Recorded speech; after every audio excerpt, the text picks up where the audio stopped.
Stupide, le chien est le partenaire idéal pour comprendre le travail des forces.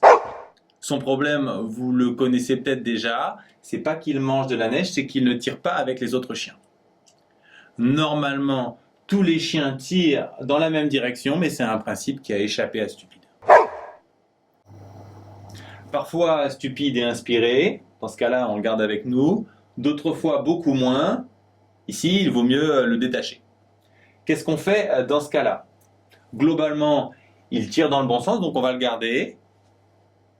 Ici, par contre, globalement, il tire vers l'arrière, donc il vaut mieux le détacher. Enfin, s'il tire perpendiculairement à l'attelage, il ne sert à rien, on peut le laisser tranquillement manger de la neige.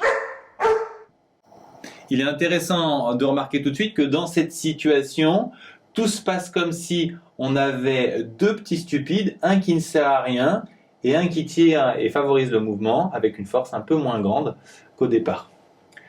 Si on traduit tout ça en langage physique, quand on a une force qui s'exerce obliquement, on peut la décomposer en une composante perpendiculaire qui ne sert à rien, qui ne travaille pas, et une composante collinéaire au mouvement, qui ici va freiner le mouvement.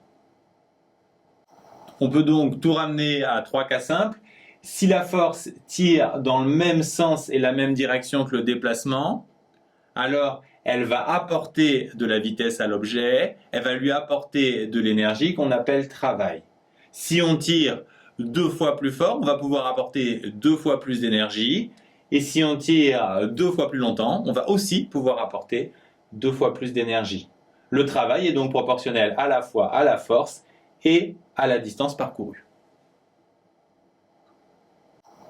Si la force est collinéaire au déplacement mais de sens opposé, cette fois-ci la force va freiner le mouvement, elle va lui enlever de l'énergie, le travail sera donc négatif, mais il restera proportionnel à la force et au déplacement. Enfin, si la force est perpendiculaire au déplacement, on ne freine pas, on n'accélère pas, le travail est donc nul. Si la force est oblique, on a vu qu'on peut la décomposer en une composante perpendiculaire et une composante le long du déplacement. La composante perpendiculaire ne sert à rien, elle ne travaille pas. Cette composante ici, on l'a vu dans la dernière vidéo, en utilisant ce qu'on a appris sur les triangles, elle fait F fois cos alpha. Donc notre travail, ça va être AB, la longueur, fois l'intensité de la force, F fois cos alpha. Vous devez reconnaître ici la formule du produit scalaire. Cette formule est également valable si la force tire vers l'arrière. Dans ce cas-là, le travail est négatif. On dit qu'il est résistant, alors que dans le cas précédent, si la force favorise le mouvement, le travail est positif et on dit qu'il est moteur. Enfin, notez bien que l'angle alpha ici n'est pas n'importe quel angle, c'est l'angle formé par le déplacement et la force.